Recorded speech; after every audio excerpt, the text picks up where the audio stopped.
Kita tiba di segmen ketiga, pemirsa yang dirahmati Allah Subhanahu wa taala, dengan tema tausiah surah Al-Anfal atau harta rampasan. Ini kita sudah masuk ke penciptaan sebetulnya. Insyaallah kita akan menarik benang merahnya sebentar. Ya, baik, dilanjutkan. Tafadhol Ustaz. Ya. Bismillahirrahmanirrahim. Tadi berbicara tentang penciptaan manusia ini memiliki tujuan yang sangat luar biasa. Bahkan dalam sebuah ayat Al-Quran, Allah Subhanahu wa Ta'ala berfirman, "Inna fi khalqis samawati wal ard wa ikhtilafil laili wan nahar la ayatil liulil albab." Artinya, sesungguhnya dalam penciptaan langit dan bumi dan pergantian siang dan malam itu la ayatil liulil albab, ada tanda-tanda bagi orang-orang yang ulul albab, orang yang berfikir. Ya. Artinya apa?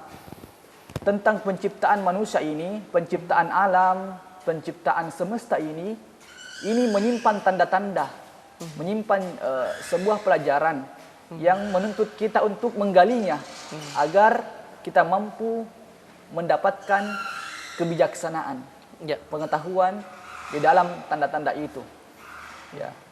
Alladzina yadhkuruna Allaha qiyaman wa qu'udan, yaitu kemudian tanda ini membuat kita yazkurunallaha qiyaman wa qu'udan, membuat kita mengingat Allah dalam segala kondisi, dalam segala keadaan. Apakah dalam berdiri, duduk, dan segala bentuk keadaan kita membuat kita ingat kepada Allah Subhanahu wa Ta'ala. Jadi, inti dari membaca segala tanda ini adalah membuat kita semakin dekat kepada Allah Subhanahu wa Ta'ala. Masya Allah. Ya. Pemirsa sekalian, itu tadi ciri yang pertama dan kedua orang yang beriman, yaitu orang yang senantiasa bergetar hatinya ketika nama Allah disebut. Yang kedua adalah orang yang senantiasa membaca Al-Quran. Dan yang ketiga adalah wa ala rabbihim yatawakkalun, yaitu senantiasa bersandar, bertawakal kepada Allah Subhanahu wa Ta'ala, menjadikan Allah sebagai tumpuan utama hidupnya. Ya. Jadi berbicara tentang tawakal kepada Allah. Jadi dalam hidup ini ada dua macam sifat manusia. Yang pertama itu ada yang disebut dengan at-takabbur. Takabbur, ya. Takabbur itu sifatnya orang yang pagi bekerja, siang bekerja hingga malam, tapi tidak pernah berdoa kepada Allah. Itu disebut dengan takabbur. Kemudian yang kedua yang Allah tidak senangi ada juga namanya at-takasul. Apa itu? Adalah sifatnya orang yang pagi berdoa, siang berdoa, hingga malam berdoa, tapi tidak pernah bekerja dan berusaha. Ya. Ada satu sifat yang Allah Subhanahu wa Ta'ala senangi. Ada yang disebut dengan sifat at-tawakul, atau diambil dari kata tawakal, yaitu sifatnya orang yang menyeimbangkan antara usaha dan doanya kepada Allah. Lalu kemudian ia menyerahkan hasil sepenuhnya hanya kepada Allah Subhanahu wa Ta'ala. Ini Ustadz, saya ingin bertanya nih.